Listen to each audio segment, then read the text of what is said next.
Halo teman-teman semuanya, pecinta dunia networking ya. Sekalipun nggak jualan internet, tapi mungkin menggunakan fiber optik untuk membagi ke tetangga, ke teman, saudara ya, ataupun untuk dijual kembali. Nah ini kebetulan saya pengalaman pernah pasang fiber optik 3 kilo, kemudian 100 meter, 200 meter, sering rusak gitu ya. Bukan sering rusak sih, aja berapa kali rusak ya.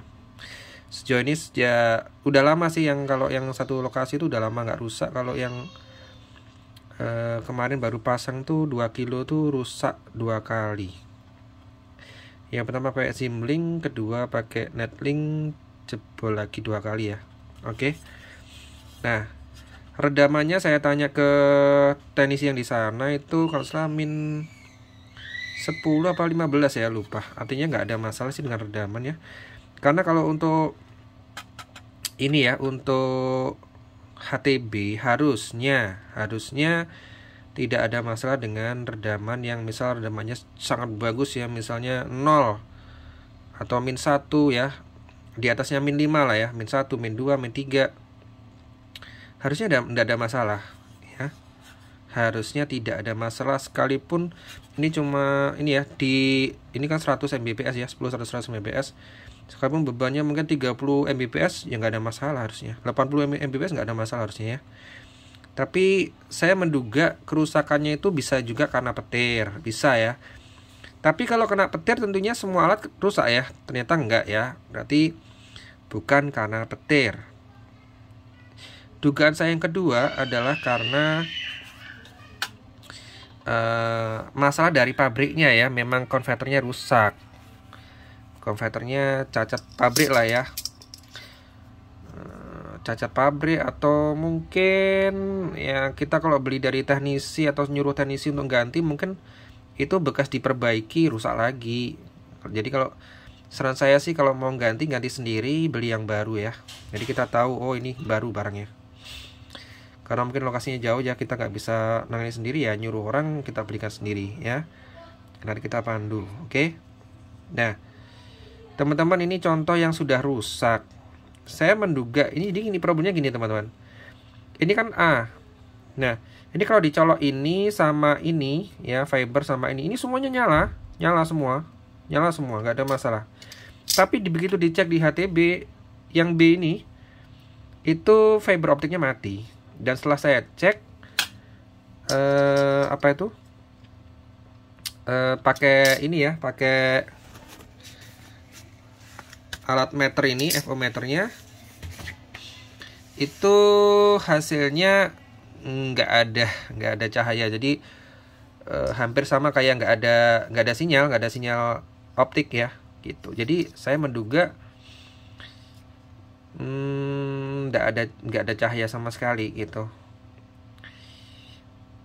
Saya menduganya gini teman-teman, dari sisi B ini kan juga ngirim optik kan, ngirim cahaya kan. Nah, di sini diterima, makanya di sini nyala semua teman-teman, nyala semua. Ini dugaan saya ya. Dan sedangkan yang ini, yang sisi ini kan ngirim cahaya, itu mati. Makanya di sini nggak ada sinyal sama sekali, gitu. Gitu teman-teman. Dugaan saya sementara ini seperti itu ya. Jadi ini harusnya rusaknya cuma ini doang. Dan ini harganya kalau salah satu pasang itu 80.000. Satu pasang itu 80.000 teman-teman. Ya. Kalau satu biji 60.000. Kalau saya pribadi ya, daripada ganti ya mending beli baru ya. Sekalian beli baru ini buat rongsokan, buat nanti ganti-ganti kalau misalnya regulatornya rusak dan sebagainya. Tapi ya terserah teman-teman lah ya, mana yang terbaik, mana yang murah ya. Sekarang teman-teman, ini HTB yang seri lama ya, yang netlink yang seri lama tuh mentungul kayak gini ya. Kalau yang baru-baru nggak mentungul ya, ngepres. Dan yang baru-baru itu IC-nya itu nggak kayak gini ya, IC-nya nggak sebesar ini, lebih kecil gitu ya. 4 sisi itu ada kakinya semua. Ya, itu memang konon tuh sering rusak gitu. Konon sering rusak, dan yang baru-baru chipnya yang baru tuh lebih bagus. Nah, tapi kembali lagi ya, kalau yang rusak ininya kan berarti ini nggak rusak ya. Jadi saya dugaannya tetap yang paling agak fatal error ini ya. Nah, memang kasusnya HTP rusak tuh macam-macam ya teman-teman ya. Kalau saya sih belum pernah mengalami mati total, nggak pernah. Nggak, terus terang nggak pernah. Yang saya alami bengong itu tadi ya. Jadi, loh kok FO-nya kok mati ya? Sini kok nggak nyala ya? Harusnya nyala semua gitu aja teman-teman. Oke, kalau kabel tertekuk juga nggak pernah. Saya nggak pernah, belum pernah ngalami. Kabel putus juga belum. Pernah ngalami itu kurang trep teman-teman. Jadi kurang trep karena lokasinya di outdoor, jadi agak kurang trep ya. Akhirnya udah selesai semua ya. Nah, saya menemukan teman-teman, ini adaptor yang versi lama ya. Kalau versi baru saya tes tadi semua bagus ya karena masih baru. Ternyata teman-teman, saya tuh kaget gitu. Saya menduga ya, bisa jadi rusaknya optiknya ini karena adaptor yang melebihi 5 volt, misal 8 volt atau kurang dari 5 volt, misal 1,5 volt. Apakah benar itu yang menjadi penyebab rusak? Dugaan saya bisa jadi itu yang mana di bawah 5 volt yang bikin rusak teman-teman. Kenapa? Kita buktikan ya. Kita buktikan teman-teman. Jadi kita nih pembuktian ya. Harga murah, ya murah sih harganya. Kalau di sini 102 ya harganya. Kalau di online ya. Kalau di offline harganya 140 ya. Oke. 125 ding. Oke teman-teman. Keliru. Iya betul itu yang plus ya. Ini adaptor yang ada 2 adaptor ya saya pakai. Ini sorry karena saya sambil megang kamera jadi nggak ada tripod. Oke. Teman-teman, ini adaptor yang tipenya sama. Dia 5 volt 2 ampere. Kalau mau buktikan kita buktikan ya. Ini 5, jelasan nggak? 5 volt 2 ampere ya. Ini bawaannya netlink yang lama banget ya. Kalau yang baru kecil ada ketekuk gitu. Kebetulan saya juga ada yang macam-macam sih ternyata. Gini teman-teman. Jadi netlink ini tuh adaptornya macam-macam dan kayaknya dia mungkin seri-seri gitu ya. Lah ini kan bentuknya gini. Ini yang ini. Yang ini satunya lagi kayak gini. Ya. Ini sama yang kecil ini. Kalau yang ini, nah ini sama dengan ini ya teman-teman. Ini sama. Ya, ini satu seri ya. Berarti dua bentuk ya teman-teman ya. Kebetulan ini 2 bentuk ya. Oke. Kita mau buktikan tadi teman-teman, saya udah lihat ya, kasih lihat voltasenya. Ya, yang ini itu adalah 8 volt. Oke. Saya akan gini, kita bermain logika teman-teman ya. Harusnya di sini tuh di HTB netlink maupun simlink ya, saya kira hampir sama. Itu ada IC regulator teman-teman. Ini penuh tegangan dari 5 volt ke 3,2. Jadi harusnya kalau terjadi over voltage ya, misal ininya rusak gitu ya. Over voltage, tegangannya lebih 5 volt. Yang rusak duluan ininya teman-teman. Ya, ini bisa short harusnya ya. Tapi saya terus terang belum pernah ngalami yang namanya short. Belum pernah ya. Bukan berarti itu nggak ada. Ada teman yang ngalami di YouTube juga banyak. Beberapa teman ya, masuk kok banyak. Nah, sekarang kita buktikan. Ketika ini 8 volt, kita masukin sini ya. Ini kebetulan sudah rusak ya teman-teman ya. Tapi kan kita cuma hanya melihat, kita mau tahu tegangan voltase yang keluar dari regulator itu berapa sih gitu kan. Apakah tetap 3,2? Ini kan penurun tegangan ke 3,2 kan. Kita buktikan teman-teman.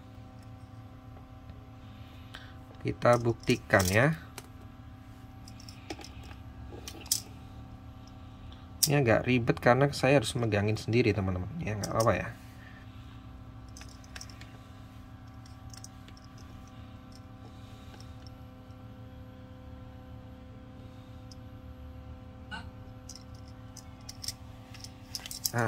Sebentar. Sayang banget ini nggak ada tripod ya. lampunya juga kurang terang ya. Kita nyalakan lampunya deh. Nah, nggak dari tadi ya lampunya dinyalakan, sudah 9 menit. Oke, saya sambil pegang satu nih. Positifnya ya teman-teman ya. Aduh, nggak bisa ya. Ya mohon maaf ya, nggak bisa. Soalnya tangannya cuma 2. Mohon maaf ya teman-teman ya kalau tutorialnya mungkin kurang menarik gitu ya. Saya cuma ingin berbagi aja.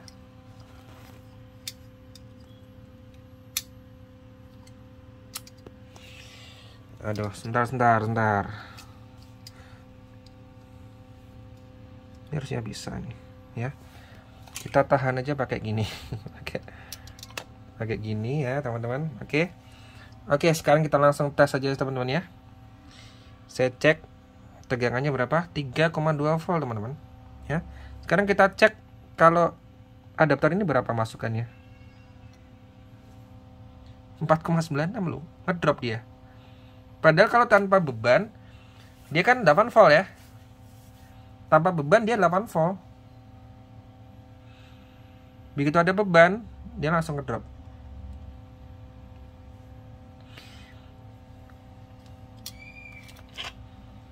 Jadi pada kasus ini teman-teman, adaptor ini soak ya. Soak ini nggak bagus. Karena dia drop di bawah 5 volt. Tapi itu masih di atas 3,2 volt, jadi makanya di sini masih terbaca 3,2 volt. Apakah ini bisa dipakai? Saran saya nggak usah ya, mending dibuang atau diperbaiki. Adaptor ini kan nggak mahal juga ya, paling 20.000. Saran saya mending nggak usah ya, nggak usah dipakai. Ini langsung saya eliminasi. Sekarang saya mau cek yang ini teman-teman ya. Ini tadi sudah saya cek sih. Itu dapatnya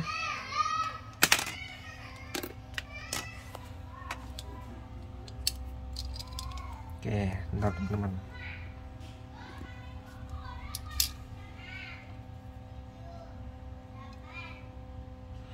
Hanya 1,4 ya, 1,4 volt teman-teman. Bagaimana ketika itu dimasukkan? Ini akhirnya under voltage di bawah 5 volt ya. Ketika mendapati adaptor rusak kayak gini, yang terbaca di output regulator tuh berapa sih gitu kan, kita penasaran. Dan apakah tetap nyala? Ternyata belirik teman-teman ya, lampunya nggak terlalu nyala. Kalau yang tadi itu masih bagus nyala. Oke, dan ini sudah saya pakai adaptor yang bagus pun ini udah rusak teman-teman, nggak bisa, harus diperbaiki. Ini kayak ganti ini aja sih. Kalau mau ganti, saya sih males ganti, mending beli baru kalau saya, karena ini chipnya juga udah lama teman-teman. Cari chip yang baru aja.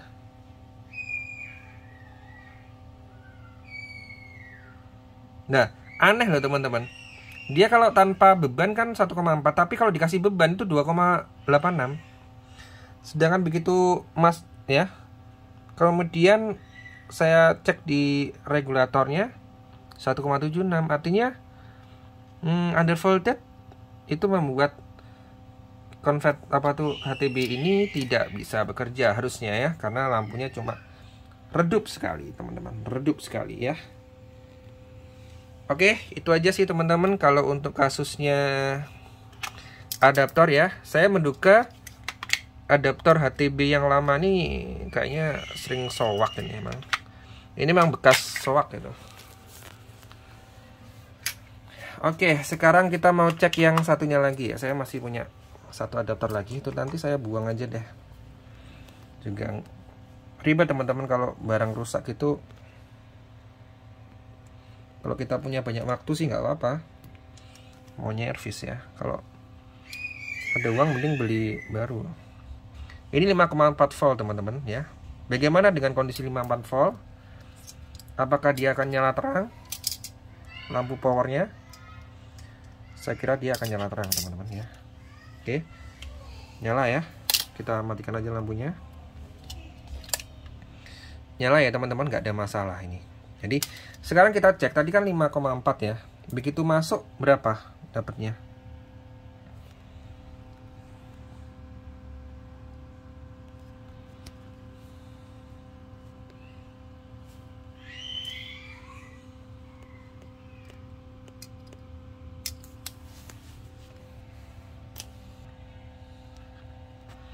Nah, begitu masuk, dikasih beban masuk, itu 5 volt teman-teman. Dan masih bagus kan, regulatornya 3,2. Ya, oke teman-teman, itu aja sih. Jadi teman-teman kalau ada kerusakan dan lain sebagainya, gini, saran ya, ini ada saran aja. Kalau yang versi terbaru saya kira sudah jarang ya ada masalah. Ya, ada masalah sudah jarang. Cuma yang lama ya, kayaknya yang lama itu gimana sih ciri khasnya? Yang lama tuh mentunggul gini loh. Ya, kalau yang baru enggak.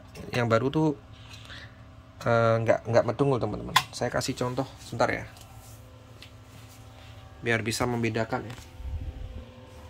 Jadi kalau beli ditanya atau dilihat, karena itu chipnya baru teman-teman. Kalau yang, nah bener kan, udah kelihatan nggak? Nah, itu pepres ya, di sini pepres, nggak ada mentunggulnya. Kalau ini ada mentunggulnya kan, tuh. Dibuka aja ya biar jelas ya. Nah gini teman-teman, ya kan? Ya kan? Nggak mentunggul teman-teman yang baru ya. Kalau yang baru saya kira aman-aman teman-teman ya. Saya malah menyarankan pakai netlink aja, paling murah ya. Sekarang murah banget harganya. Kalau rusak ya kita backup aja gitu aja. Dan selama ini juga aman-aman aja sih saya. Udah, ya dulu awal-awal ada yang rusak gitu, setelah diganti udah aman. Kecuali kalau kena petir ya sudah nggak usah ditanya lagi. Kalau kena petir kan banyak yang kena, itu pasti nggak cuma satu alat aja. Begitu informasinya teman-teman semuanya. Jadi kesimpulan saya ya untuk saat ini, dan saya sudah tanya juga rekan-rekan yang bermain di FO, redaman kan harusnya yang bagus min 5 sampai min 15 ya. Tapi min 1, min 2, min 3, min 4 atau 0 pun itu oke, itu udah bagus ya. Itu tidak masalah buat HTB. Beda lagi kalau buat OLT. OLT itu redaman sangat berpengaruh teman-teman ya. OLT kalau nggak salah di bawah min 20 jelek ya, jelek. Oke. Jadi yang kedua, penyebab kedua pasti mungkin petir, itu bisa. Yang ketiga dugaan saya ya cacat pabrik teman-teman, cacat pabrik. Jadi, loh mas, saya barusan ganti loh, kok rusak lagi sih? Kok rusak lagi sih gitu kan? Padahal tipenya juga lain, kok rusak lagi? Kenapa? Mungkin apes kali ya. Apes kali ya, saya juga heran. Kalau dirasa-rasa, apakah adaptornya bisa berpengaruh? Bisa jadi sih. Tapi kecil ya. Dan saya berapa kali teman-teman kerusakan bisa yang A, bisa juga yang B gitu. Tapi yang terakhir ini yang saya alami selalu yang A ya. 3 kali saya rusak yang A. Kalau yang dulu kayaknya itu karena dibalik ya. Jadi yang di server tuh yang B, yang di customer A. Itu kayaknya yang rusak A juga. Kayaknya saya kelupaan karena sudah diganti. Karena waktu itu saya nyuruh anak-anak teman-teman ya. Saya nyuruh teman saya untuk ganti, ya sudah, saya nggak terlalu pusing. Sudah diganti, jadi saya nggak terlalu memperhatikan. Jadi apakah aman memakai adaptor bawaan? Adaptor bawaannya netlink, kalau yang versi baru sementara ini kesimpulan saya nggak ada masalah, harusnya nggak ada masalah. Yang versi lama ini yang bermasalah ya, tapi tidak semuanya. Tapi 2 ini saya buang teman-teman, udah nggak bisa dipakai. Karena ya ini saya lepas ya, karena itu bekasnya bekas rusak. Berarti apakah adaptornya, kayaknya ini kemarin kena petir soalnya. Jadi kasihnya kena petir, makanya rusak itu adaptornya, rusak sekalian. HTB-nya juga rusak sekalian ya. Gitu sih. Saran saya sih yang paling aman lagi adalah teman-teman pakai switching ya, switching yang 12 volt 5 ampere ya. Ini yang menjadi andalan saya saat ini adalah yang ini. Ini harganya murah, di bawah 100 ya. Mereknya semacam-macam ya, ada AutoSat, tapi ciri khasnya selalu sama, tulisannya power. Kalau ini AutoSat ini bisa di merek lain-lain. Dan itu ada pilihannya adapter untuk laptop teman-teman. Jadi ini ada 12, 15, 16, 18, 19, 20, 24. Dan ini saya sudah buktikan 24 jam nonstop aman ya, aman. Ini andalan saya untuk saat ini 12 volt 5 ampere, bisa juga kan 24 volt, tapi saya pakai 12 volt. Nanti teman-teman di step down aja pakai yang model kayak gini, step down 5 ampere ini. Ini ciri khasnya kayak gini yang 5 ampere. Nanti diturunkan ke 5 volt, 5,5 boleh, 5,5. Atau 5 volt pas juga nggak apa-apa. Karena nanti regulatornya itu pasti mintanya di atas 2 sampai 3 volt di atasnya ya. Jadi seharusnya 6 volt pun juga nggak masalah sih regulator ini. Gitu teman-teman. Nah, setelah itu kan teman-teman cuma cukup pakai adapter satu ini, bisa untuk berapa? Nah, pertanyaannya bagus. Bisa untuk berapa? Jadi teman-teman setelah saya ukur ya, baik saat digunakan maupun nggak digunakan ya, HTB yang rusak ini sekarang saya lepas ya, saya lepas. Wih, panas ternyata ini bagian regulatornya panas.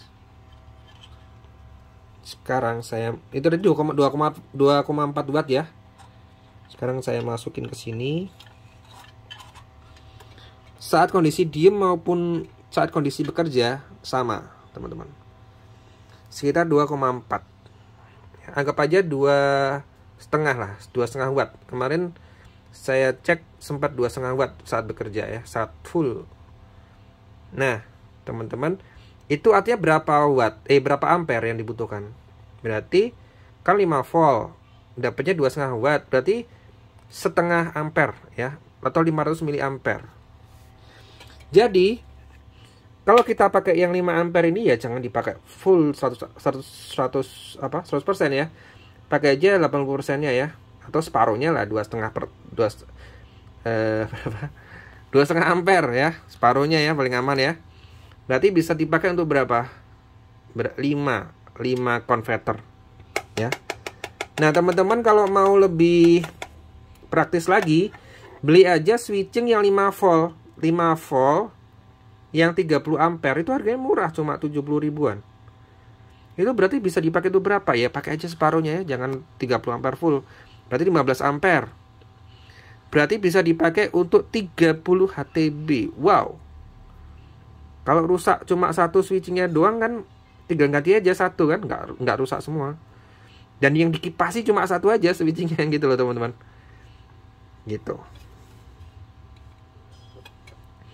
Saya rasa sih gitu sih teman-teman. Untuk nanti mungkin kalau saya sudah dapat yang switching 5 volt 30 ampere, saya rencana mau